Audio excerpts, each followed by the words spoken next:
Bonjour, bonjour, j'espère que tu vas bien. On se retrouve aujourd'hui pour la lecture Fluence. Tu as reçu ou tu vas recevoir dans ta boîte mail un nouveau texte à lire aujourd'hui. Alors même si tu connais bien la fluence, même si tu sais à peu près comment ça fonctionne, nous allons revoir aujourd'hui les étapes importantes pour devenir un bon champion, une bonne championne de lecture. Première étape, demande à un adulte ou à ton grand frère ou ta grande sœur, peu importe, de te lire ce texte et écoute-le bien. Deuxième étape, raconte ou explique ce que tu as compris de ce texte.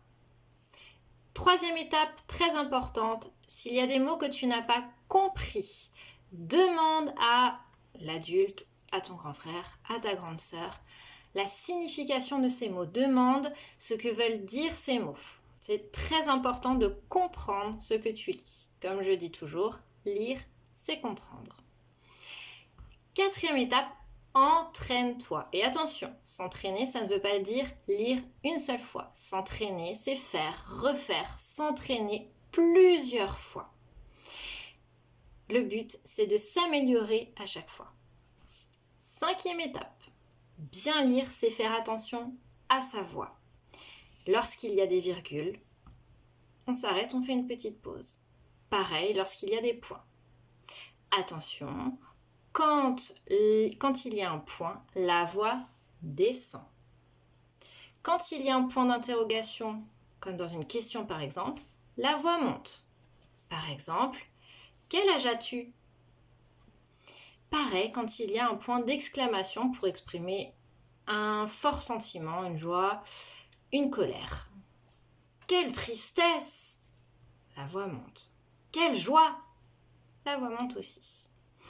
Fais aussi attention à bien faire les liaisons. Un bon lecteur ne lit pas comme un robot. Il fait bien les liaisons et lit bien par groupe de mots.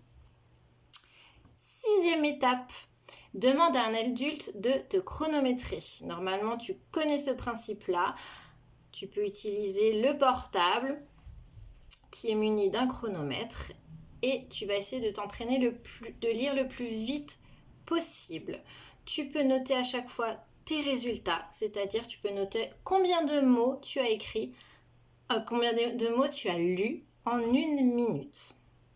Tu peux à chaque fois noter ces résultats et voir quels sont tes progrès. Septième étape, n'hésite pas à nous envoyer tes résultats en photo ou même peut-être de filmer ta meilleure lecture et de nous l'envoyer par mail ou sur Classroom. Nous serons très heureuses, maîtresse Fiona et moi, de t'entendre ou de voir tes progrès.